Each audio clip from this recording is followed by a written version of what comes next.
పర్వతగిరి మండలంలో chain snatching దొంగల arrest, రిమాండ్కు తరలింపు. ఈ నెల 7వ తేదీన పర్వతగిరి మండలం చింతకొండ నెక్కొండ గ్రామ శివారులో డ్రాగన్ ఫ్రూట్స్ అమ్ముతున్న మహిళ మెడలో నుంచి ఇద్దరు వ్యక్తులు 2-వీలర్ మీద వచ్చి పుస్తెల్తాడు అపహరించిన ఇద్దరిలో ఒక నిందితుడిని నెల్లికుదురు మండల ఔసలి తండాకు చెందిన మౌర్య నరేష్ ను అదుపులోకి తీసుకుని జల్సాలకు అలవాటు పడి చైన్ స్నాచింగ్ చేశారని నేరాన్ని ఒప్పుకున్నాడని, అతని వద్ద నుంచి 34 గ్రాముల పుస్తెల్తాడు, దొంగతనానికి వాడిన బైక్ మరియు ఒక సెల్ ఫోన్ రికవరీ చేయడం జరిగిందని అన్నారు. రెండవ నిందితుడైన మౌర్య హేమంత్ కేసముద్రం పోలీస్ స్టేషన్లో మరొక చైన్ స్నాచింగ్ కేసు నిందితుడిగా ఉండి ప్రస్తుతం రిమాండ్లో ఉన్నాడని, మౌర్య నరేష్ ను అరెస్ట్ చేసి శుక్రవారం రిమాండ్కు తరలించినట్లు పర్వతగిరి సిఐ రాజగోపాల్ తెలిపారు.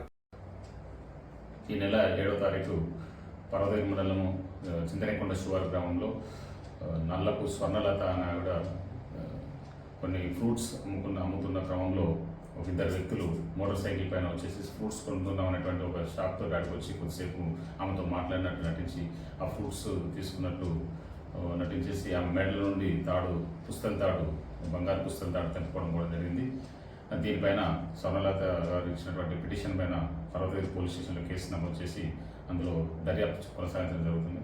దర్యాప్తులో భాగంగా రోజున సాయంత్రం మనకి ఇక్కడ పెట్రోలింగ్ చేస్తున్న ఎస్ఐ గారు తన సిబ్బందితో పెట్రోలింగ్ చేస్తుండగా ముద్దాయి ఒక వ్యక్తి అనుమానాస్పదంగా తిరుగుతుంటే వెంటనే పట్టుకొని అతన్ని విచారించగా అతను వద్ద ఒకటి పుస్తల తాడు కనిపించడం జరిగింది. ఏంటని విచారించగా మన చింతనేకొండ గ్రామంలో ఈ ఆవిడ నుండి పుస్తల తాడు తెంపుకొని పోవడం జరిగింది అనేటువంటి అడ్మిషన్ చేయడం జరిగింది.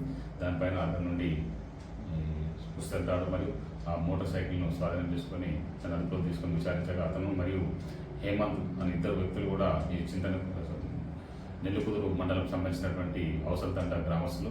వాళ్ళు ఈ లారీస్ లైఫ్ అలవాటు పడిపోయి ఈజీ మనీ సంపాదించిన ఉద్దేశంతో వీడికి వచ్చేసేసి చైన్ స్నాచింగ్కు అలవాటు పడి ఆ చైన్ స్నాచింగ్ చేయడం జరిగింది. వీళ్ళని విచారించి ఈరోజు రిమాండ్ నిమిత్తం కోర్టు ముందు ప్రొడ్యూస్ చేయడం జరుగుతుంది. Thank you.